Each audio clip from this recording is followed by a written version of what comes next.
$847,000. This is the exact amount my sister stole from me. She didn't borrow it or forget to mention it.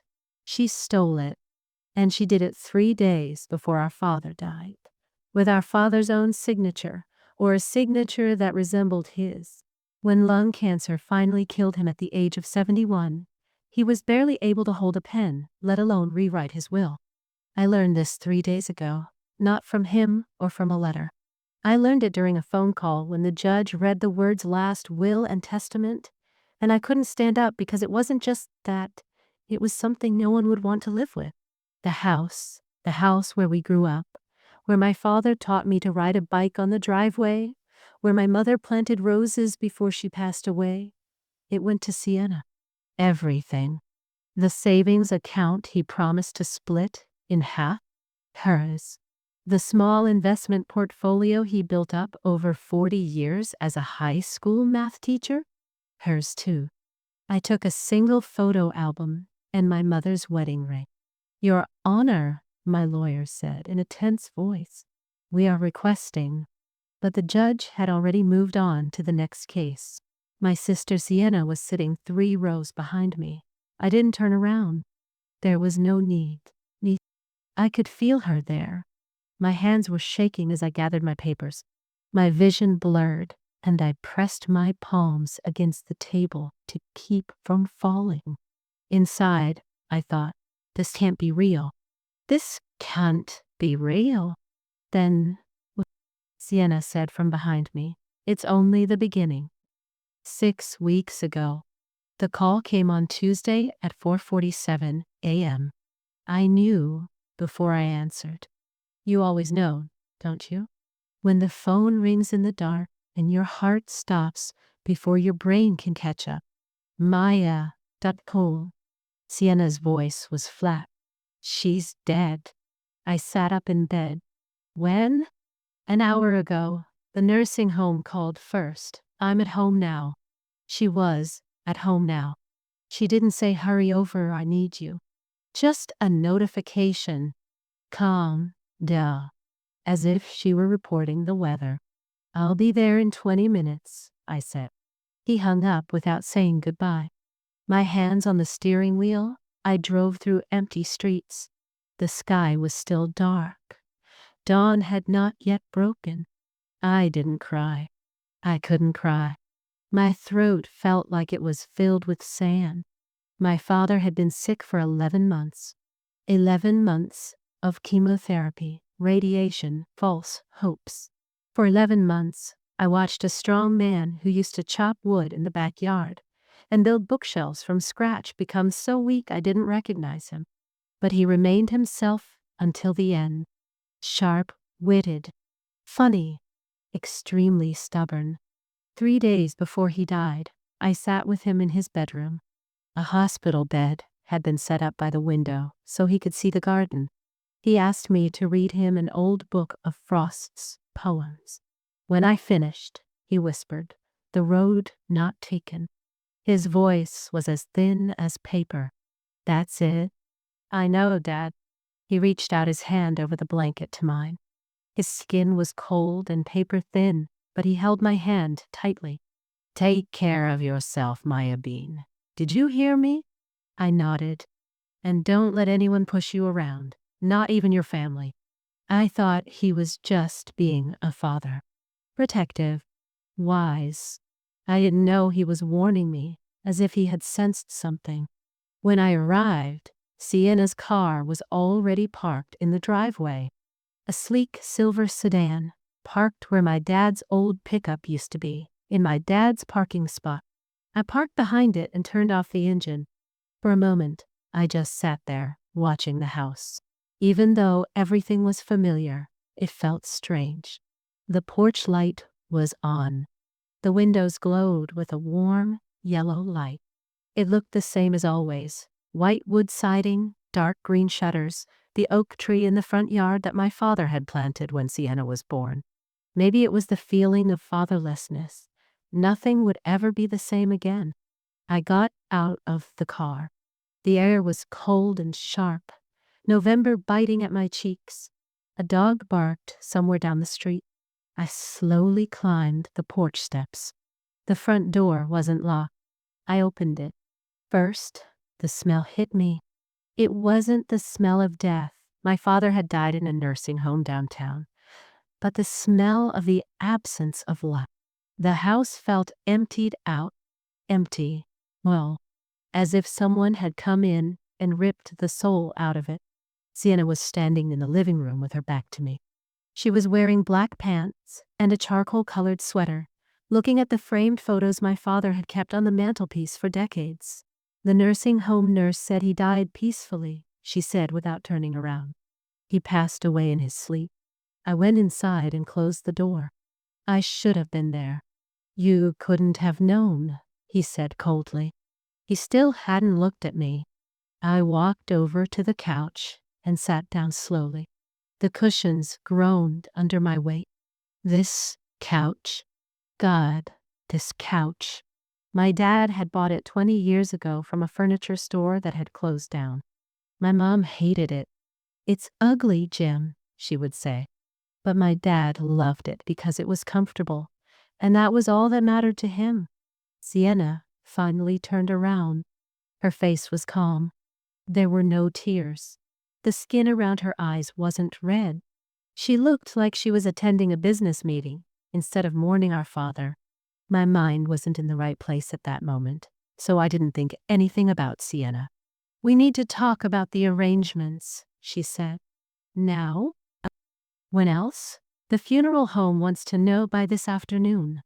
I looked at him. Sienna died 2 hours ago, and decisions must be made. A cold thing ran down my spine. This wasn't grief. This was something else. What was she hiding? What was the rush? The funeral was held 4 days later. It was a small funeral, as my father had wanted. Only family and a few old colleagues from high school were there. The service was held at St. Mark's Church, where my father and mother had been married 43 years earlier. I gave the eulogy. Sienna didn't offer, and I didn't ask her to. I talked about how my father loved corny jokes, sang terribly, woke up at 5 a.m. every Saturday morning to make wild blueberry pancakes. I talked about how he taught me that politeness is not weakness, and that standing up for what is right is more important than being liked. My father was a very good man. My voice broke twice. I didn't care. Sienna sat in the front row, completely still. She wore a black dress with a high collar and pearls around her neck. Her husband Derek sat beside her, his hand on his knee. He looked uncomfortable, as if he wished he were somewhere else. After the ceremony, people hugged me and offered their condolences. "He was so proud of you," they said. "He was a very good man." I nodded and smiled bitterly, thanking them until my face ached. Sienna stood by the door, shaking hands like a politician. Elegant, polite. When old Mr. Hendricks from my father's poker group pulled her in for a hug, she patted him on the back 3 times and walked away. We didn't speak to each other, not even once. 2 weeks after the funeral, "We need to discuss the inheritance." Sienna's message came while I was organizing papers at the kitchen table.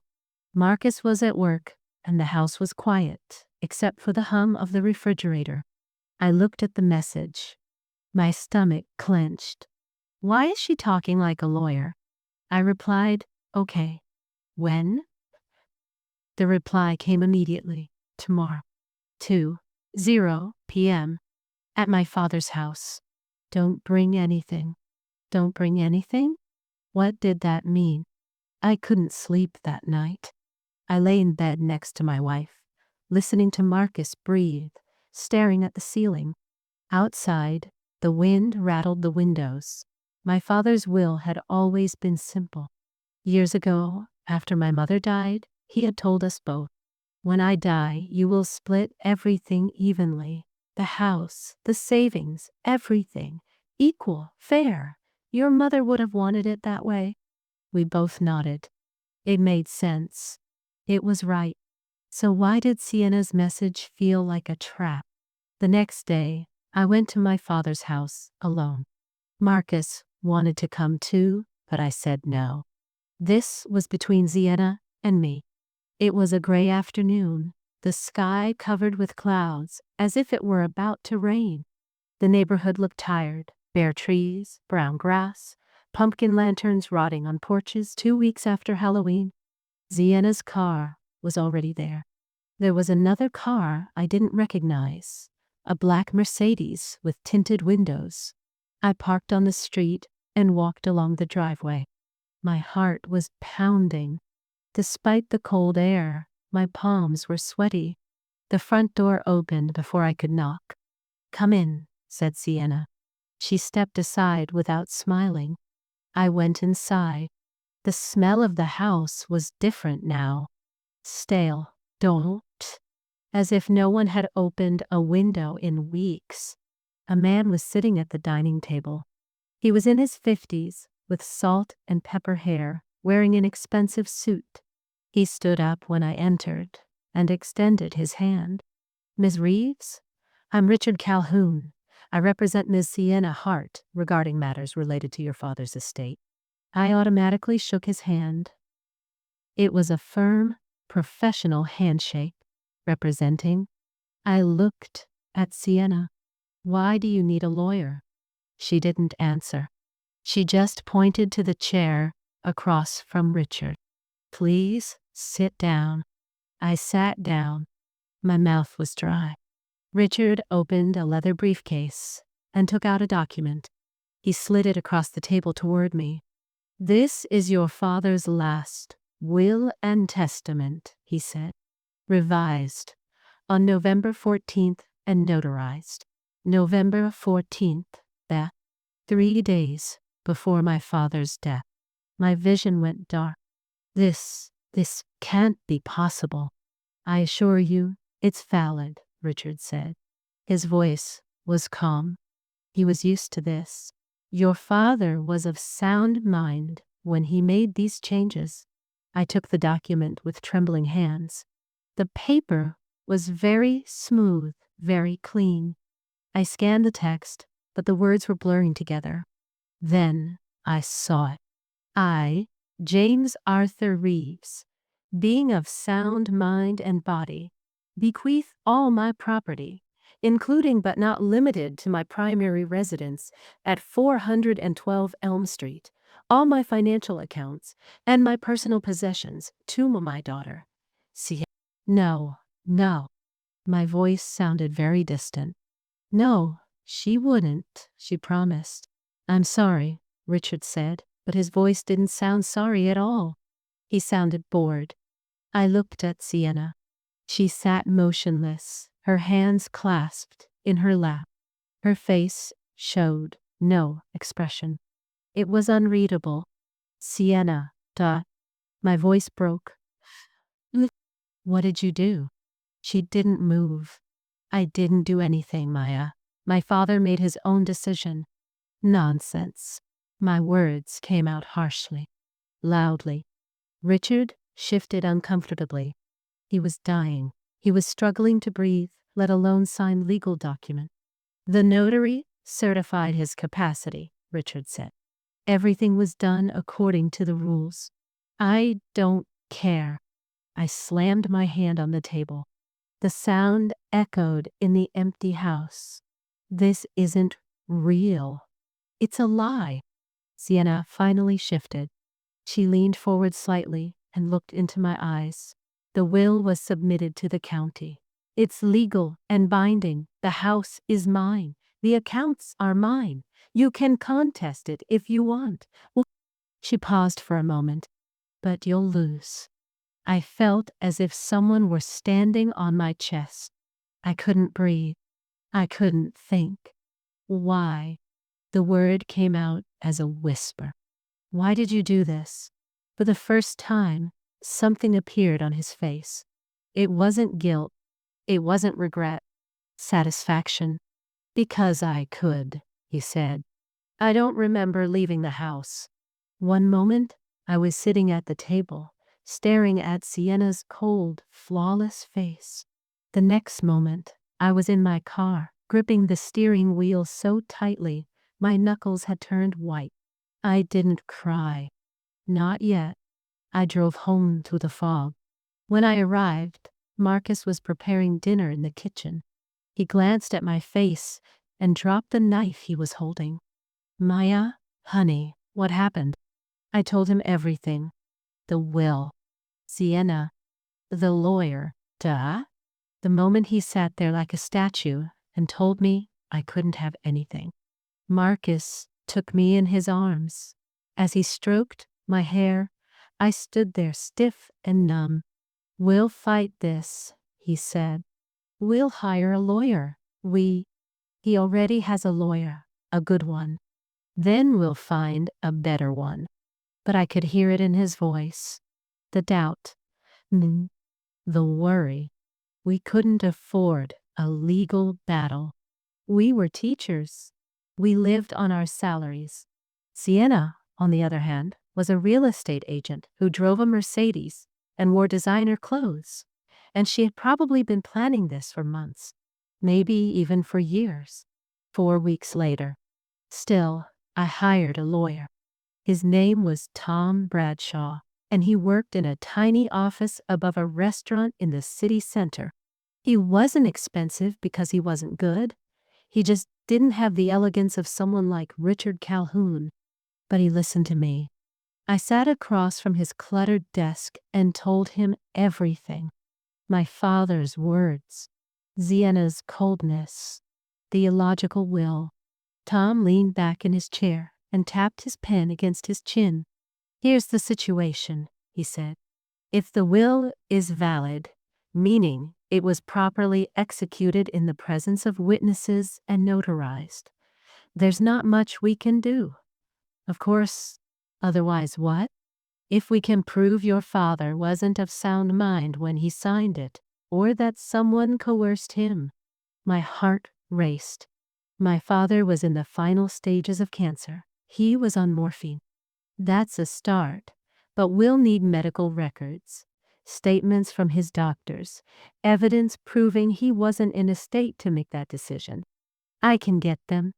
Tom shook his head slowly. Then we'll file an objection. It goes to probate court. It could take months, maybe even longer. I don't care how long it takes. After studying me for a moment, he sighed. All right, let's do it. I spent the next 3 weeks gathering evidence. I called my father's oncologist. I obtained copies of his nursing home records. I found the nurses who were with him in his final days. The picture that emerged was clear. My father was barely conscious in his final days. His morphine dosage had been increased to manage his pain. He slept 18 hours a day. He couldn't feed himself. It was impossible for him to be of sound mind enough to rewrite his will. So, how had Sienna managed to do this? I went to the notary's office mentioned in the will. It was a small shop, squeezed between a nail salon and a pawn shop in a shopping center. The notary was a woman in her 60s wearing reading glasses on a chain around her neck. She looked up when I entered. Can I help you? I placed the will on the counter. You certified this document. She squinted, then shook her head. It looks like my seal. Do you remember the man who signed it? James Reeves? He frowned. Sweetheart, I notarize dozens of documents every day. I can't remember every single one. He was 71 years old. He was dying of cancer. He looked very ill. Furrowing his brow further, he pulled out a ledger and flipped through the pages. Here, November 14th, James Reeves. He pointed to the page. He came with his daughter. My daughter helped him up the stairs. He signed the document. I verified his identity, that's all. Did he seem confused? Like he'd lost his way? The woman hesitated. He looked tired, but he was coherent. He knew what he was doing. Liar. But I couldn't prove it. Not yet. The court date was set for early February. Tom filed our objection, and Richard Calhoun filed a motion to dismiss the case. We went back and forth for weeks, paperwork, depositions, endless legal arguments that made my head spin. Sienna and I didn't talk. Not once. I saw her twice, once during a deposition, once in the hallway outside the courtroom, and both times she looked at me as if I were made of glass and walked right past me. Marcus kept me going. He made sure I ate when I forgot. He hugged me when I cried. He said we would get through this, but I could see his tension, the mounting bills, the way he checked our bank account every morning with a tight jaw. Still, I kept searching. 2 weeks before the court date, I went back to my father's house. Sienna hadn't moved in yet. She was waiting for the estate to be settled. But she had been there. I could tell. Things had been rearranged. The photos above the fireplace were gone. The sofa was covered with a sheet. I had a key my father had given me years ago. I entered through the back door. The house was cold and dark. I turned on the lights and stood in the kitchen, breathing in the stale air. Where could he have hidden it? Because I knew there had to be something. There had to be evidence proving the will was fake. Sienna was smart, but she wasn't perfect. I started in my father's bedroom. I searched his dresser, his closet, the boxes under his bed. There was nothing. Living room, dining room, basement, pite. Nothing. I was about to give up when I saw it. My father's desk in the corner of the study. The old oak desk that had been there since I was a child. I opened each drawer one by one. Bills, receipts, old birthday cards. Then, in the bottom drawer, under a pile of bank statements, I found it. A copy of the original will, drawn up 5 years ago, notarized and signed. Everything was divided equally, just as my father had promised. My hands were shaking as I held it. This was it. Proof that the revised will was nonsense. But that wasn't enough. I needed more. I kept searching. And then I found a letter at the back of the desk drawer. It was addressed to me, in my father's handwriting. My Bean, if you're reading this, something has gone wrong. Sienna came to see me today. She asked me to change my will. She said she needed the money more than you did. Derek lost his job and has debts. Maya cried. I had never seen her cry like that before. I said no. I told her it wouldn't be fair to you. But she insisted. She said you would understand. She said family protects family. I'm writing this in case she doesn't give up. In case she tries something. I don't want to believe she would do such a thing, but I want you to know that I haven't changed my mind. The house is as much hers as it is yours. Always. I love you, son. Your father. The letter was dated November 10th, 4 days before the revised will was signed. I collapsed into my father's chair, the letter trembling in my hands. The room was spinning around me. That letter was fake. It had forged my father's signature, and I could prove it. But then the door behind me opened. I turned quickly. Sienna was standing in the doorway, her hand on her stomach, and I saw it for the first time. A small, clearly visible baby bump. We need to talk, she said. Sienna stood in the doorway, her hand resting on that small bulge, and for 3 whole seconds I couldn't move. I couldn't speak.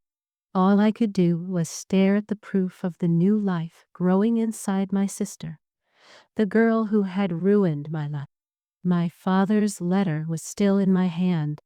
I gripped it tighter, the paper crumpled between my fingers. How long have you been standing there? My voice was flat, cold. Long enough. He entered the room and closed the door behind him with a soft click. You shouldn't be here, Maya. This is private property now. Private property.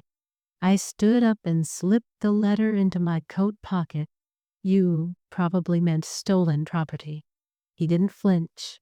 He just walked into the room, his gaze drifting to the open desk drawers, the scattered papers. When his eyes landed on where I was sitting, something flashed across his face. You found the letter. It wasn't a question. Yes, I found it. I took a step toward him. My hands were shaking, but this time it wasn't from shock.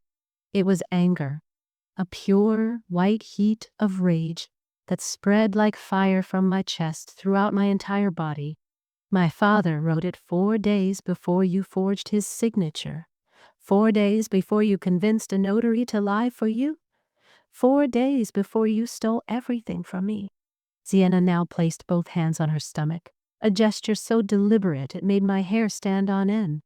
A universal symbol of vulnerability, a symbol of protection. I didn't forge anything, she said quietly.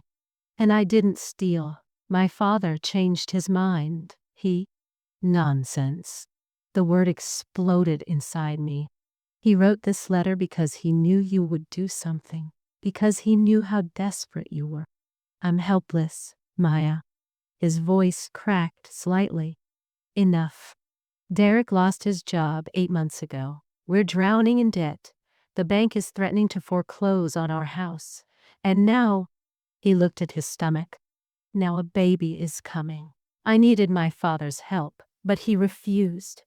Yes, I pushed him. I begged him. But in the end, he was the one who agreed. I looked at her. She was so good. God, she was so good. The tremor in her voice, the tears welling up in her eyes. If I didn't know better, if I hadn't read my father's letter, I might have believed her. You're lying. I'm not lying. Then why did my father write that letter?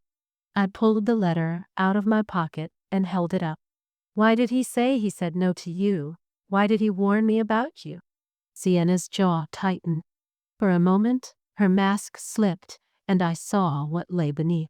Calculation. He was confused, she said. Morphine? Morphine that made it impossible for him to sign a legal document? I took another step forward. There were only a few steps between us now. We were close enough to smell her perfume. Floral and expensive. You forged his signature, Sienna, and I'll prove it. She laughed. She really laughed. A short, bitter sound that made my stomach churn. With what? A letter proving my father was paranoid in his final days? The original will is with me. The will he signed. The will that divides everything equally. I have a revised will, too. Notarized. Legally binding. She lowered her head, studying me as if I were a stupid child. Do you think the judge will side with you because of a letter? Maya, you're smarter than that. At least, I thought you were. My hands clenched into fists. Every muscle in my body was screaming at me to do something, to push him away, to scream, to make him feel even a fraction of the pain he had caused. But I didn't, because he wanted me to lose control. He wanted me to be the crazy sister who couldn't accept my father's last wish, the suffering girl. I wouldn't give him that. We'll see what the judge has to say, I said quietly. I walked past him toward the door. He didn't try to stop me. He just placed his hands on his stomach and watched me go. When I reached the door, I looked back. Is this real? I asked. The pregnancy. Or is this another lie? The expression on his face didn't change. It's real. Then I feel sorry for that child, growing up with a mother like you. Before he could answer, I left. I walked through the house that should have been half mine, out the back door, across the yard, and to my car. My hands were shaking so much that I struggled to put the key in the ignition. And finally, I let myself go and started crying, sobbing. God, I'm really terrible. I called Tom from the car. He was there, I said, without saying hello. At home. He knows I found the letter. There was a silence. I heard the rustling of papers on his end. Did he say anything accusatory? He admitted that my father said no at first. He said he pressured him to change his mind, but he's sticking to his story, that he eventually agreed. I pressed my palm to my forehead. My head was throbbing. Tom, she's pregnant. He kept touching her belly as if she were a vulnerable victim. Damn it. Yes. There was a moment of silence. Then, okay, here's what we'll do. We'll verify the authenticity of the letter, make sure it's really your father's handwriting. We'll get his medical records to prove he wasn't of sound mind, and we'll get help from a forensic document examiner to review the revised will. What? What? Someone who analyzes signatures. If Sienna forged your father's signature, a good expert can prove it. The problem is, what? They're expensive. It'll cost at least a few $1,000s. I closed my eyes. Marcus and I had maybe $800 saved up. That was all we had. I'll find the money, I said. Maya, I'll find it. I took extra shifts. The next week I worked like crazy. I tutored after school. I graded homework until midnight. I even gave SAT prep lessons on weekends to rich kids whose parents paid $200 an hour. Marcus didn't complain, but I saw worry in his eyes. He watched me from across the room as if afraid I would break. Maybe I was breaking, but I didn't have time to stop and check. By the weekend, I had saved $2,300. Tom introduced me to Dr. Patricia Lim, a forensic document examiner. She worked in a small office in the city, its walls covered with framed certificates and court testimonials.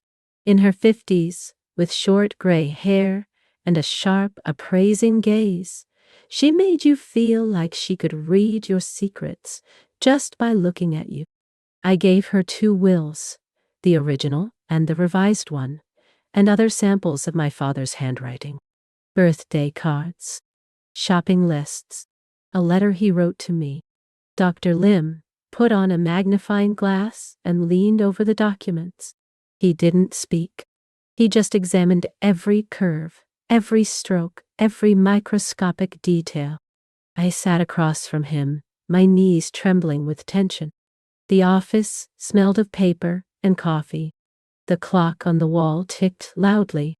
Finally, after what felt like hours had passed, he lifted his head. The signature on the revised will is forged, he said. My heart stopped. Are you sure? Absolutely. He pointed to the signature with his pen. Do you see the pressure marks here? And the way the Ryan Reeves connects to the E. Your father's natural signature shows consistent pressure and a smooth connection. This one, he pointed to the revised will, shows hesitation marks, shaky lines. Can you testify to this in court? Absolutely. I've testified in over 200 cases. He took off his glasses and looked at me. This is clearly forgery, Ms. Reeves. And the person who did it made mistakes. I felt like I'd been holding my breath for weeks, and finally I could exhale. Thank you, I whispered. Thank you very much. He nodded. There's one more thing, this notary stamp. He pointed to the seal on the revised will.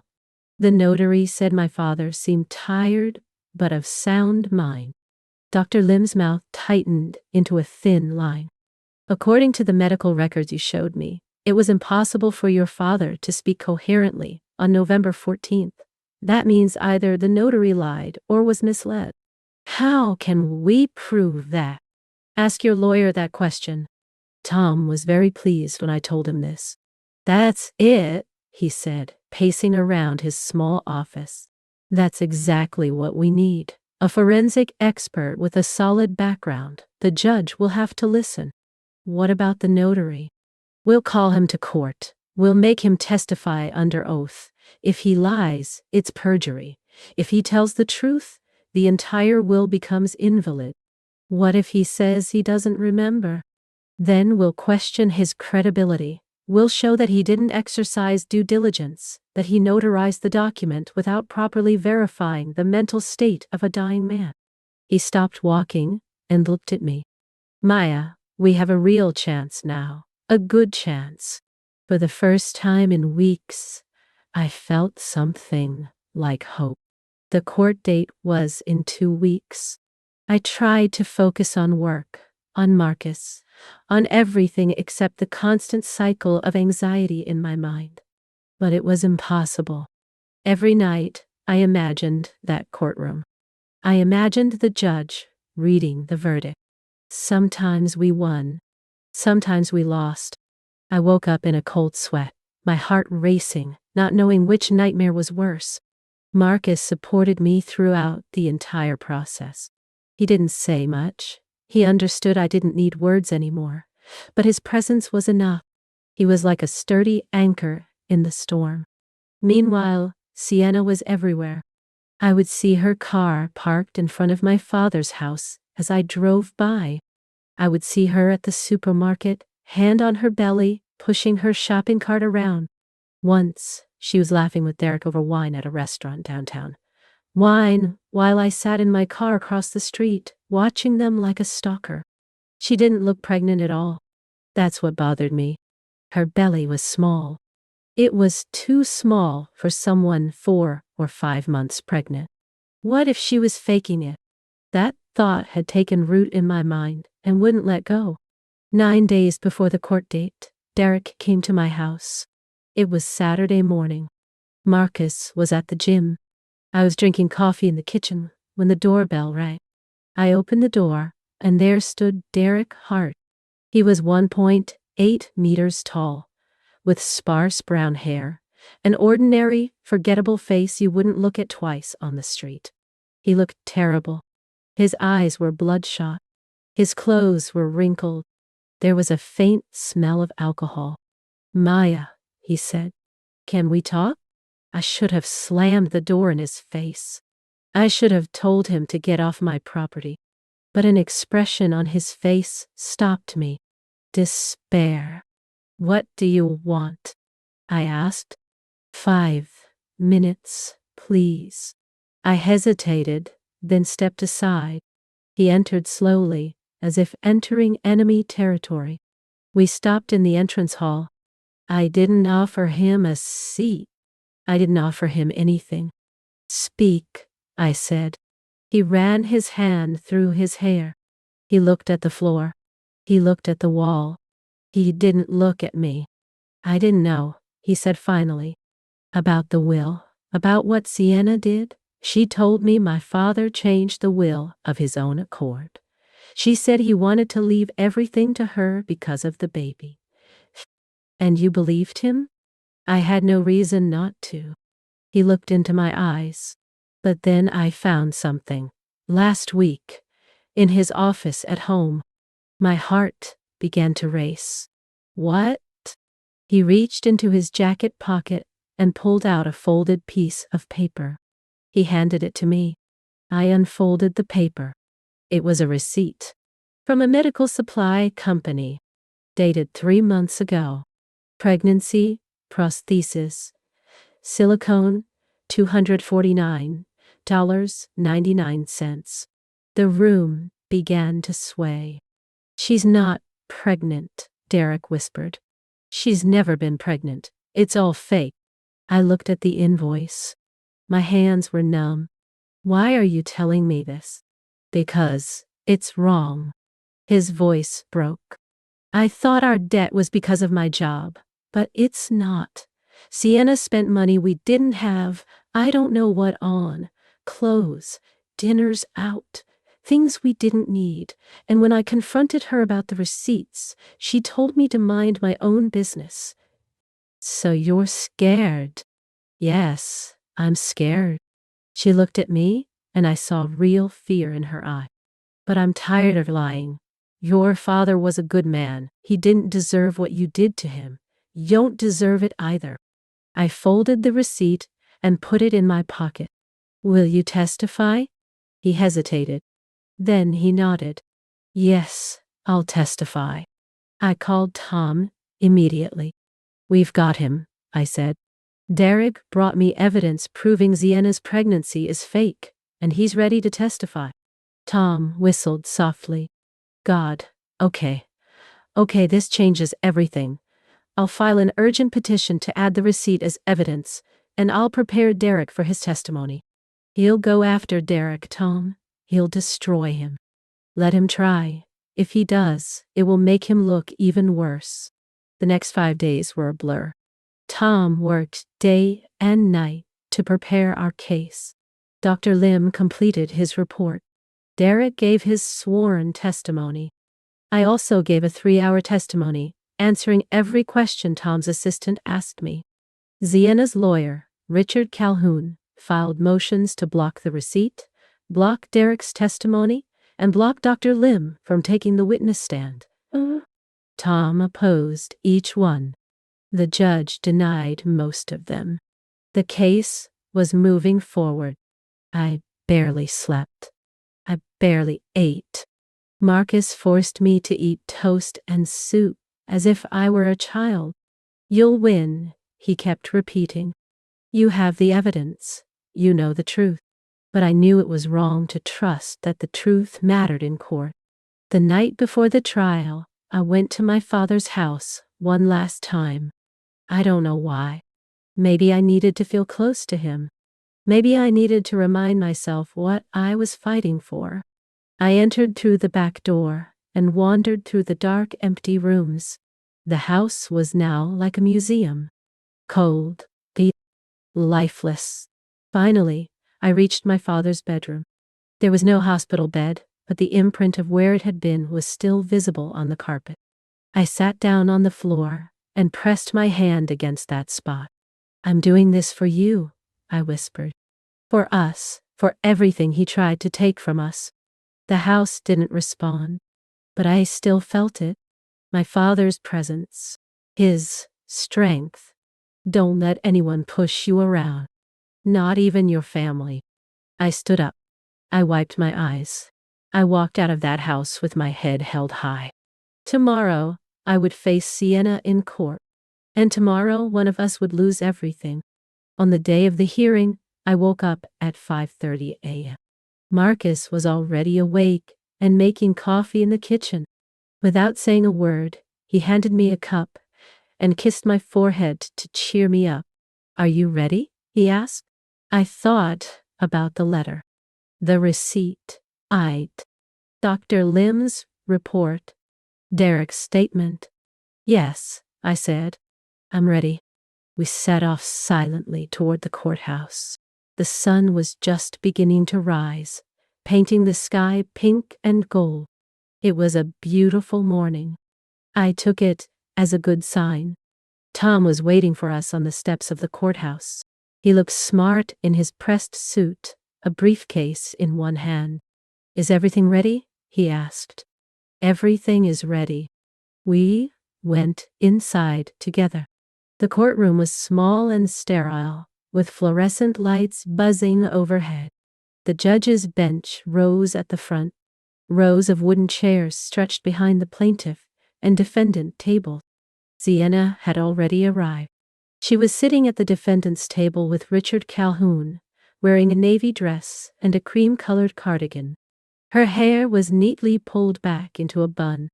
Her makeup was flawless. And yes, she was wearing a fake pregnancy belly.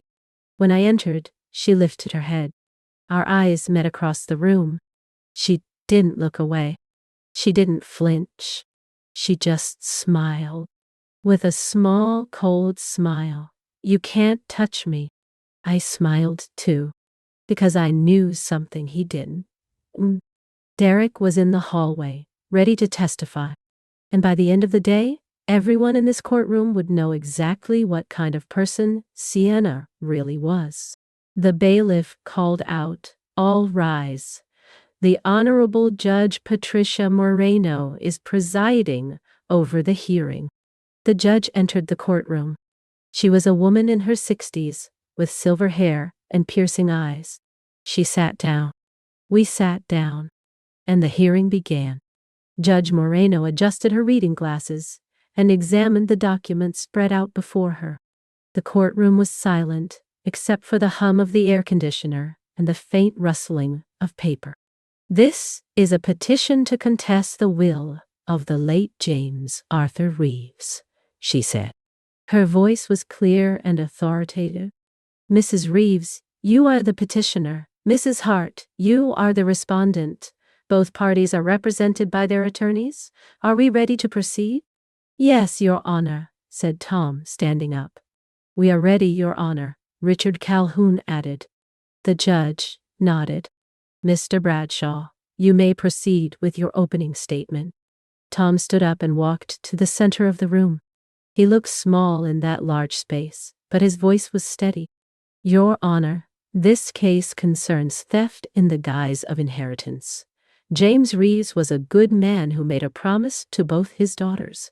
When he died, they would share his estate equally. This promise was documented in a will signed 5 years ago. This will..." Tom pointed to our table. "However, 3 days before Mr. Reeves' death, while he was under heavy medication and nearly unconscious, a mysterious new will mysteriously appeared. This will left the house, the savings, everything to one daughter, Sienna Hart." I watched the judge's face. He gave nothing away. "The evidence will show that this revised will is a forgery," Tom continued. "Miss Hart manipulated the signature of a dying man for her own financial gain. She deceived the notary, and she fabricated her pregnancy to gain sympathy and avoid scrutiny." He paused for a moment, waiting for his words to sink in.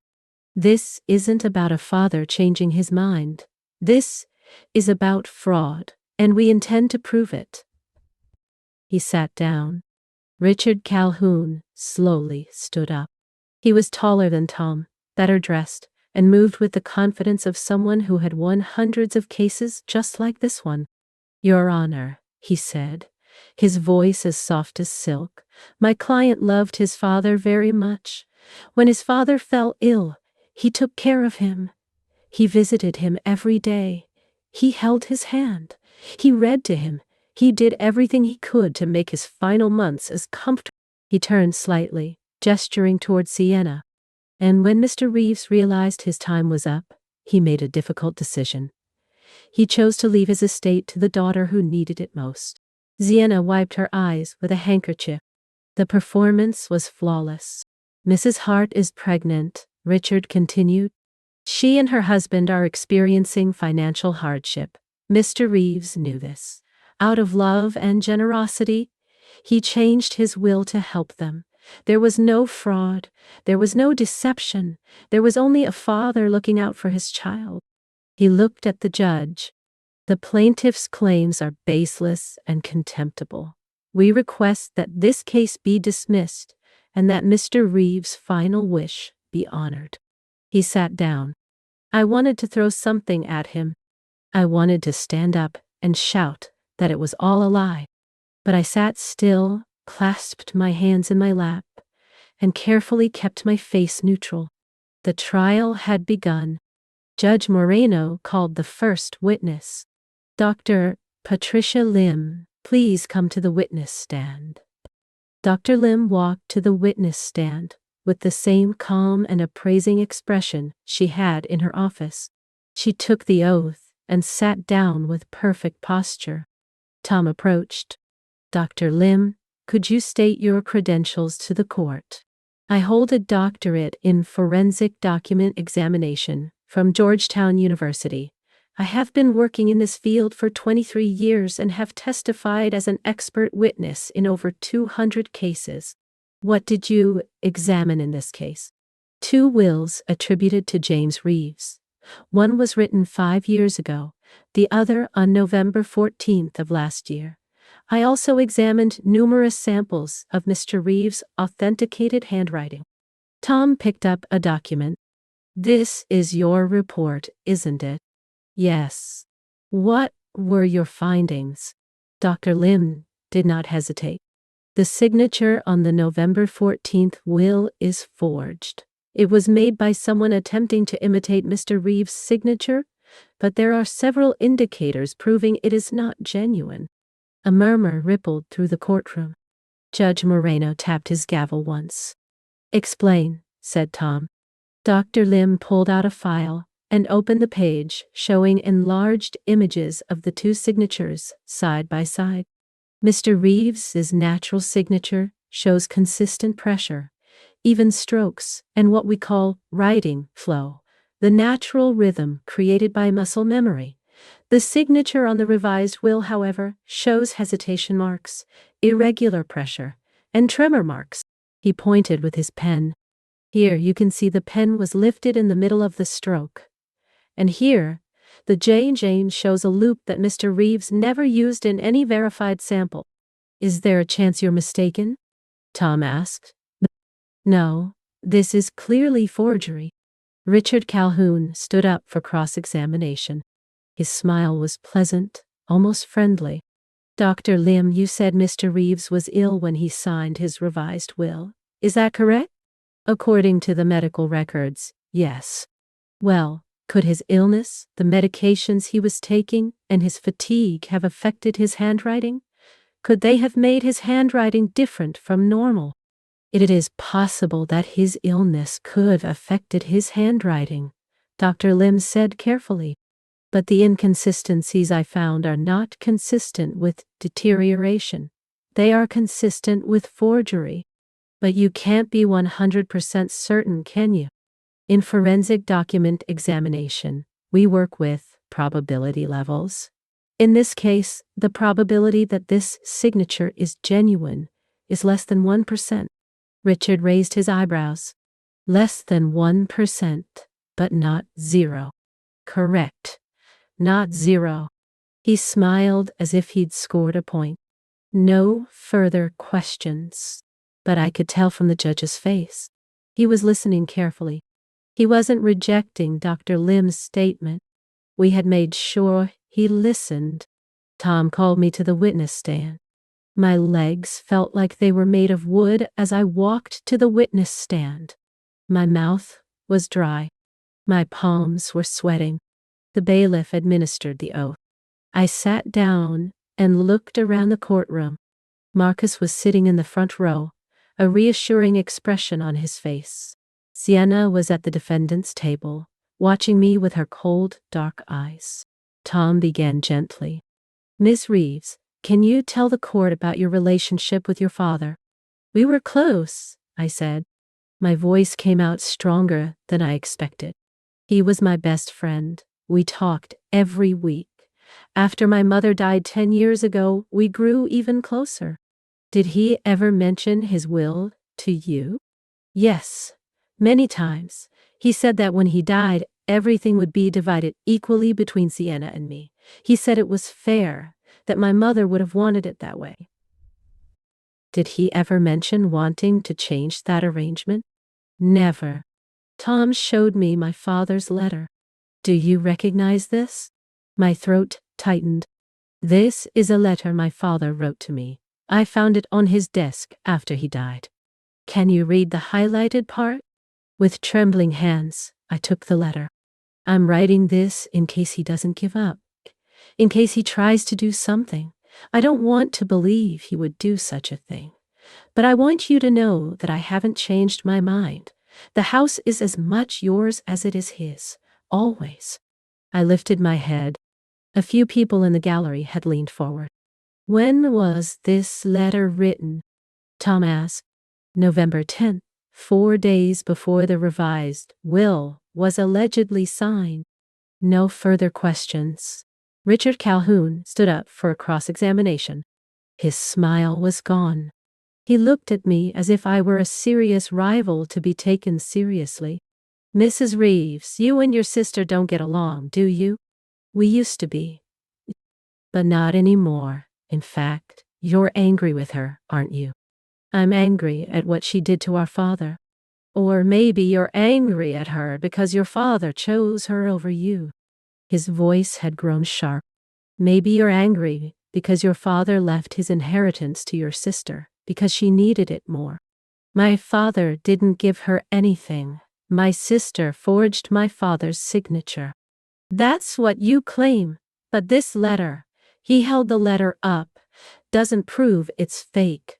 It only proves your father was confused, paranoid, on medication.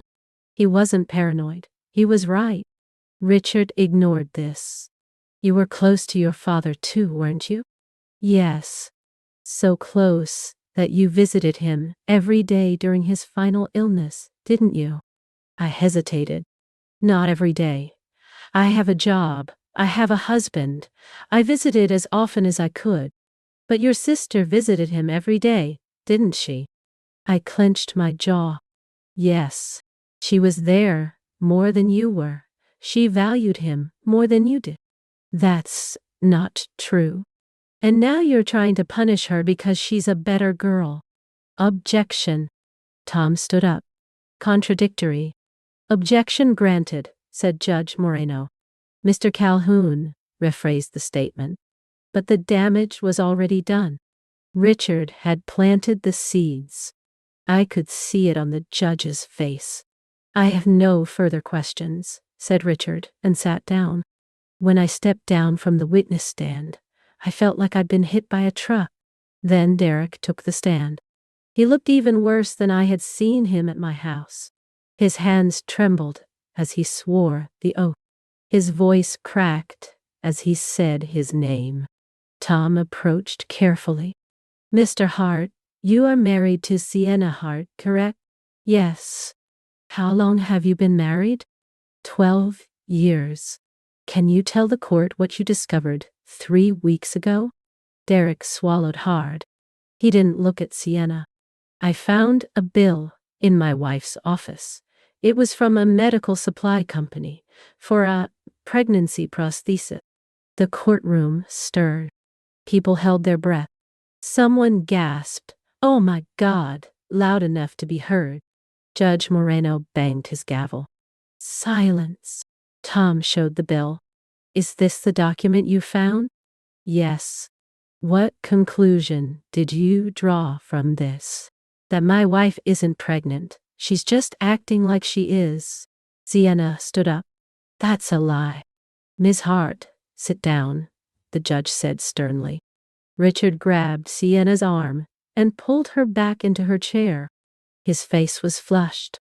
The carefully constructed mask was beginning to crack. Tom continued. Did you discuss this with your wife? Yes. She told me to mind my own business. She said that if I told anyone, she would divorce me and take everything I own. Yet here you are today, testifying against him. Why? Derek finally looked at Sienna. Because I'm tired of lying. Because her father didn't deserve what she did. And because I couldn't live with myself if I stayed silent. Richard Calhoun's cross-examination was relentless. He questioned Derek's credibility, his marriage, his work history. He suggested Derek was lying to get revenge on Sienna for leaving him, which wasn't even true. But Derek was resolute. I'm telling the truth, he said quietly. My wife forged that will, and she fabricated the pregnancy to cover it up. Next was the notary. Her name was Linda Chen, and she looked very scared. While Tom was asking her questions, she kept looking at Sienna. Miss Chen, did you notarize the revised will, dated November 14th? Yes. And in your statement, you mentioned that James Reeves spoke tiredly but coherently. As far as I recall, yes. Tom pulled out my father's medical records. According to these records, Mr. Reeves was receiving morphine drops that day. He was sleeping 18 hours a day. His doctors stated that he was incapable of making legal decisions. Tom looked at her. So I ask again, was James Reeves of sound mind when you had the will notarized? Linda's face paled. I don't know. Miss Chen, were you paid to lie? Objection. Richard stood up. Harassment. Overruled. Mr. Bradshaw, watch your tone. But, Tom persisted. Miss Chen, did Sienna Hart give you money before or after having that document notarized? I was given a tip for my services. How much? Linda's voice was almost a whisper. $500. The courtroom erupted again. Judge Moreno banged his gavel. Silence. I will clear this courtroom if necessary. Tom turned to the judge. Your Honor, we have clear evidence of fraud, forgery, and bribery. The revised will is fake, and Sienna Hart planned all of this. Richard Calhoun stood up. Your Honor, this is all speculation, and— Sit down, Mr. Calhoun. The judge's voice was ice cold. He looked at Sienna. Miss Hart, stand up. Sienna slowly stood up. Her hands were clenched into fists. The fake pregnancy belly now looked ridiculous, like a cheap prop in a bad play. Is there anything you wish to say? The judge asked. Sienna remained silent for a long time. She just stood there, her chest rising and falling rapidly. Then she laughed. It wasn't a nervous laugh. It wasn't a guilty laugh either. It was a cold, bitter, angry laugh that made my hair stand on end. Do you want to know the truth? She said. Okay, yes, I forged the will. Yes, I paid the notary. Yes, the pregnancy was fake. His eyes burned as he looked at me. And I'd do it all again, because I earned that money. While you played the perfect daughter from afar, I took care of my father for 12 years. I earned that inheritance. Sienna, shut up, Richard hissed. But she couldn't stop. Oh, the mask had fallen, and everything beneath it was spilling out. Was he going to give you half? You? What did you do for him? You visited on holidays. You called once a week? I was there, every day. I fed him. I bathed him. I watched him die. Her voice broke. Yes, I changed the will, because I deserved it more than you did. Judge Moreno's face was stony. Miss Hart, you just confessed to committing multiple crimes in my courtroom. I rule in favor of the plaintiff. The altered will is declared invalid and void. The original will stands. Furthermore, I'm referring this case to the district attorney for criminal investigation. He banged his gavel. The hearing is adjourned. There I sat, stunned. Everything was over. I had won. Tom was shaking my hand. Marcus was hugging me. People were congratulating me. But I couldn't take my eyes off Sienna. Now she was standing alone at the defendant's table. Richard had already packed his bag and left. Derek had left too. She looked at me from the other end of the room, and for a moment I saw something on her face. It wasn't anger. It wasn't regret. Emptiness. Then she turned and walked out of the courtroom, her fake belly leading the way. And I never saw him again. 3 days later, the police arrested Sienna at her home. She was charged with forgery, fraud, and bribery. The district attorney sought a sentence of 2 to 5 years in prison. Derek filed for divorce that same week. I should have felt like I had won. I should have felt like justice had been served. But instead, I just felt tired. Tired, sad, and empty. On the day the inheritance was officially transferred to me, Marcus and I went to my father's house. We walked through the empty rooms together. The furniture was still there. Sienna had left everything behind when she was arrested, but the house felt different now. Lighter, as if it could finally breathe. I stood in the living room, looking at the mantelpiece where my father's photos used to be. Marcus came up behind me and wrapped his arms around my waist. What are you thinking? He asked.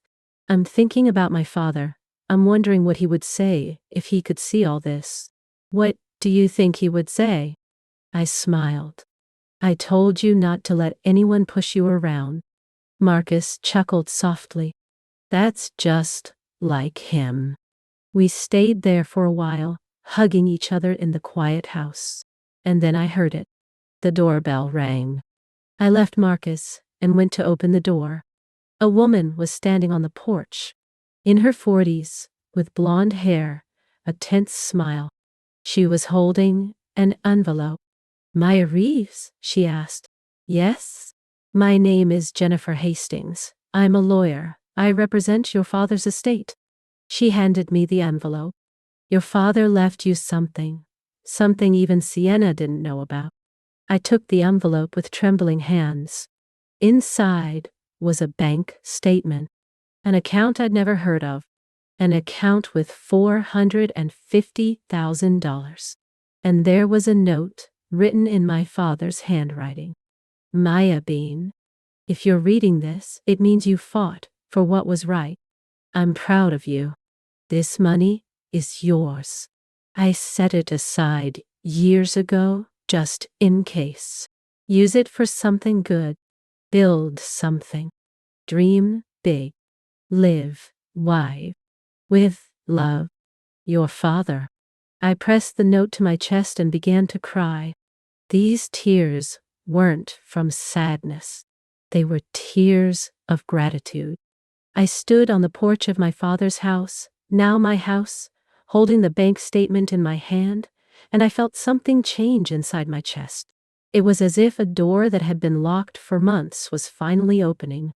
Marcus read the note over my shoulder. He wrapped his arms around me tighter. "He knew," Marcus whispered. "He knew Sienna would do something, so he protected you." Attorney Jennifer Hastings smiled gently. "Your father opened this account 15 years ago. He made regular deposits. His only instruction was that if there was a dispute over the inheritance, you should receive the money." She paused. "He loved you very much, Maya." My voice was hoarse. "Thank you for bringing this. There's one more thing." She reached into her bag and pulled out another envelope. "He left you a letter. He wrote it 2 years ago and gave it to me to keep. He said you'd know when to read it." I took the envelope with trembling hands. My name was written in my father's familiar handwriting on the front. Jennifer squeezed my shoulder. "Take care of yourself," she said, then left. I didn't open the letter right away. Marcus and I went inside. We sat down on the ugly but comfortable chair my father loved so much. I held the envelope in my lap and just looked at it. "You don't have to read it now," Marcus said quietly. "I know, but I had to read it. I needed to hear my father's voice one more time." I carefully opened the envelope and took out 2 pages of paper written in my father's neat handwriting. "Dear Maya Bean, if you're reading this, something has gone wrong. I hope I'm wrong. I hope Sienna and you are sitting together, reading this and laughing at your paranoid old man. But if that's not the case, if she did what I fear she did, then there are a few things you need to know. First, none of this is your fault. Sienna always fought for justice. Even as a little girl, she needed more. More attention, more praise, more proof that she was loved. Your mother and I tried to give her these things, but it was never enough. Second, you did nothing wrong by living your own life. You didn't abandon me. You called. You visited. You loved me the way healthy girls love their fathers, with independence and respect. Sienna's way of loving was different. It was a consuming love, and I let her because I didn't know how to fix the brokenness inside her. Third, the money I left you is not just money. It is freedom. The freedom to choose your own path. The freedom to build something meaningful. The freedom to live without suffering. Please don't spend it on anger or revenge. Use it to create something beautiful. And finally, I am proud of you. I have always been proud of you. Not because you are perfect, but because you are kind, fair, and strong. You have become exactly the person I hoped you would be when you grew up. No matter what, remember this. Family isn't just about blood. It's about the people who are there for you. The ones who fight for what's right. The ones who love you, even in hard times. You were by my side, Maya. You fought. You loved me deeply. And that's all a father could ever ask for.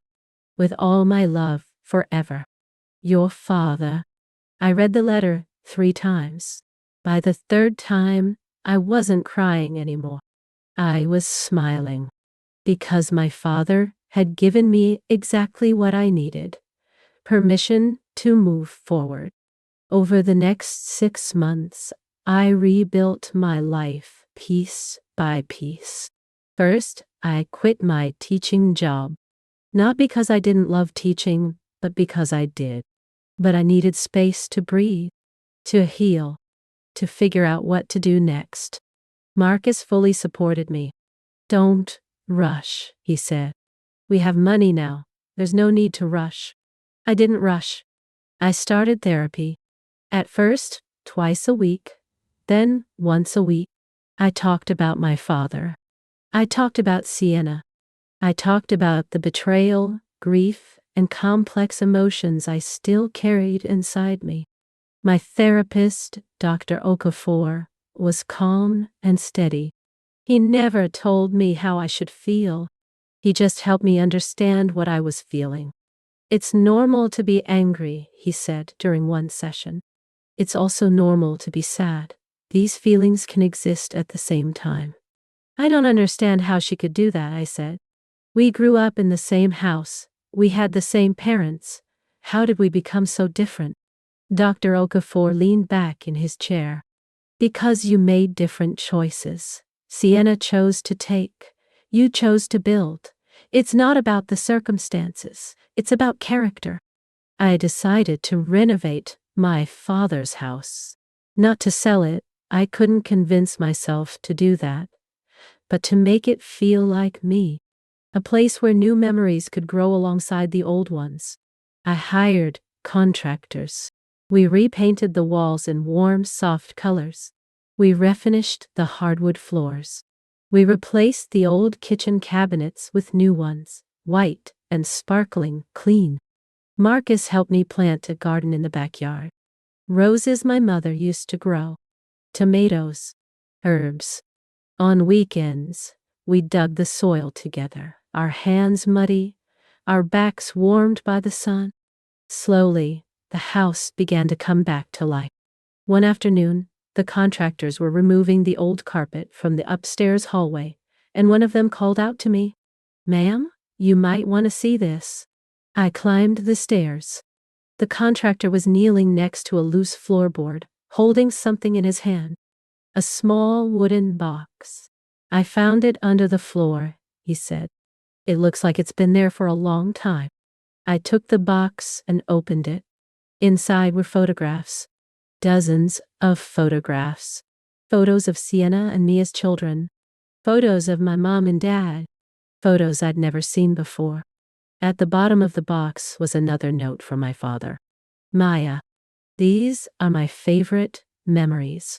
I hid them here to keep them safe. So, no matter what happens, you can find them.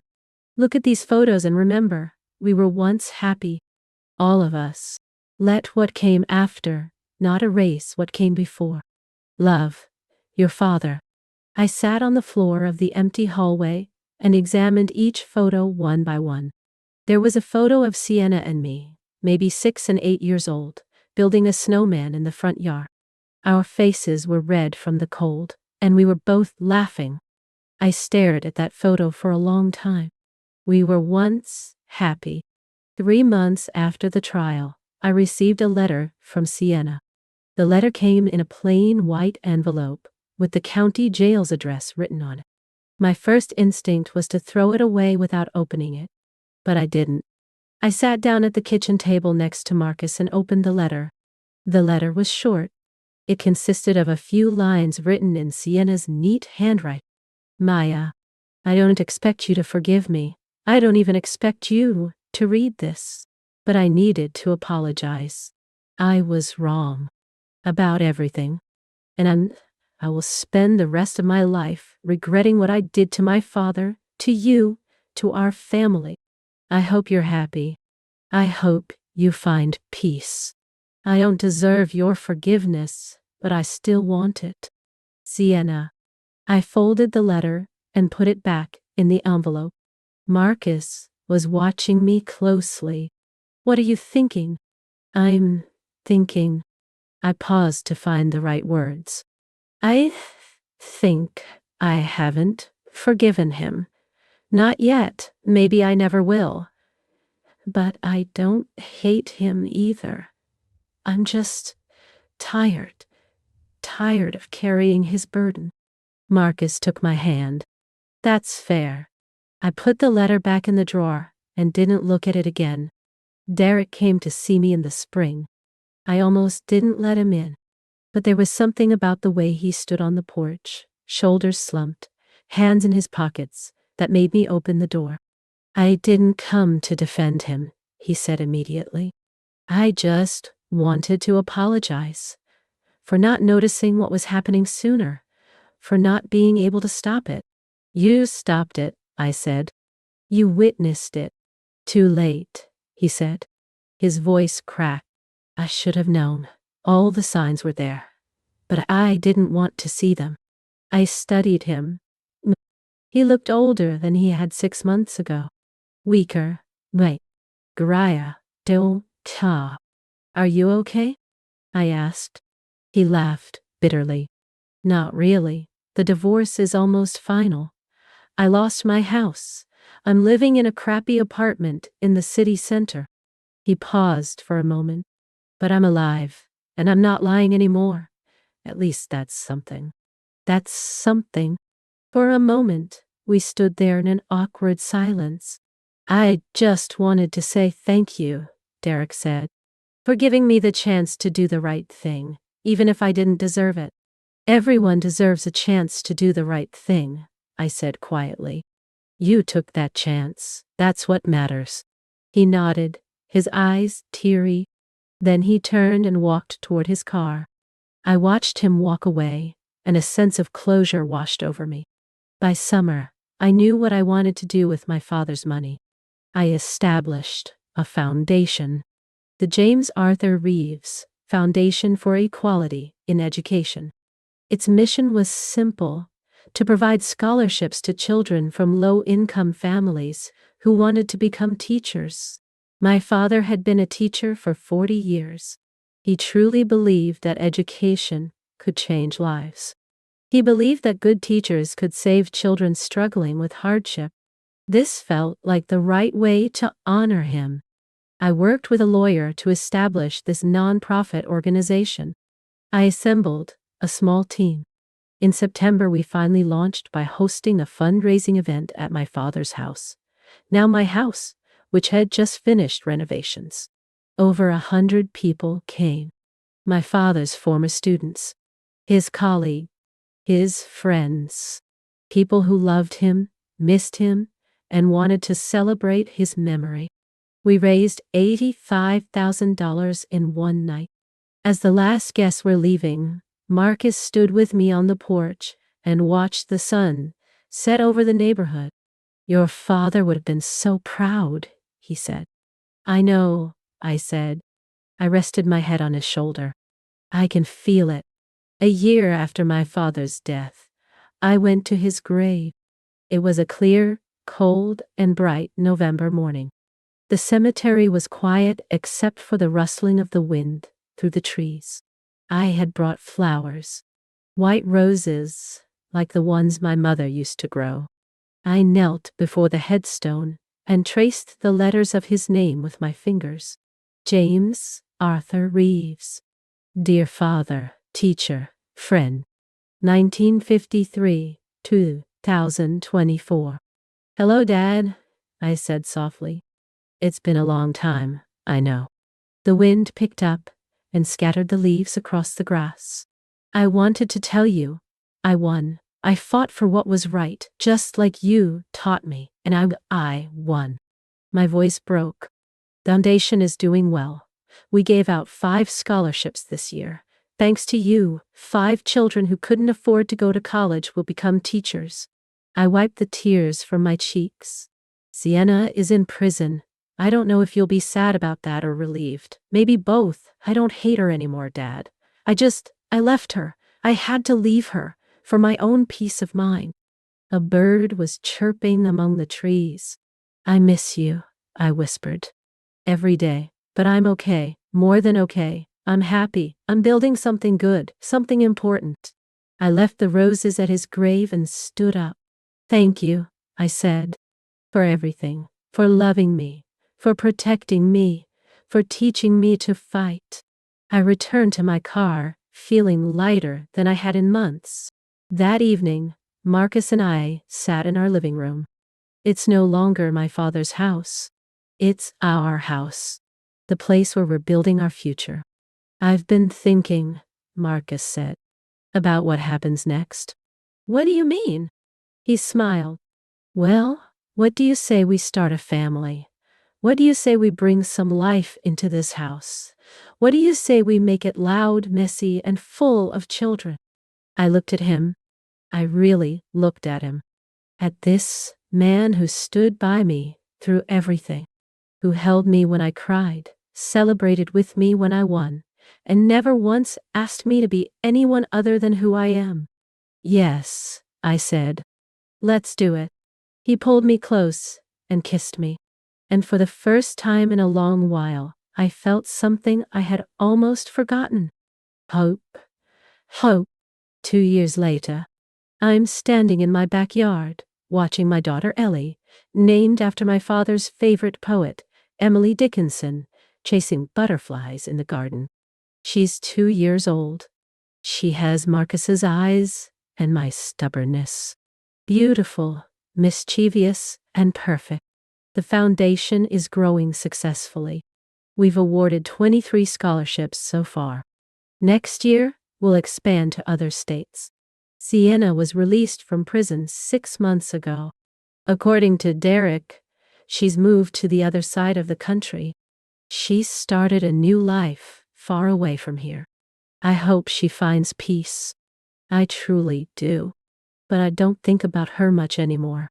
Because what I think about now is this: my daughter's smile in the sunshine, my husband grilling hamburgers on the porch, the bright, vibrant roses blooming along the fence, the house that was almost taken from me but has become the foundation of all the beautiful things in my life. Through all of this, I learned something. I learned that betrayal doesn't have to destroy you. I learned that sorrow and joy can coexist. I learned that you can honor the past while building the future. I learned that family isn't just about blood ties. Family is about those who are there for you, those who fight for you, those who love you in tough times. And I learned that justice isn't always loud or dramatic. Sometimes it's quiet, patient, strategic. Sometimes justice is not letting someone else's cruelty define your story. Ellie runs toward me with a dandelion she picked from the grass. For you, Mom, she says, holding it out to me with a toothless smile. I take the flower and crouch down to her level. Thank you, baby. It's beautiful. Like you, she says, wrapping her arms around my neck. I hold her tightly, breathing in the scent of the sun, the grass, and the innocence of childhood.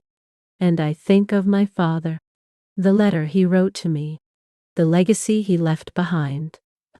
Use the money to create something beautiful, he had said. I look at my life, my daughter, my husband, my home, my foundation, and I realize I've done exactly that.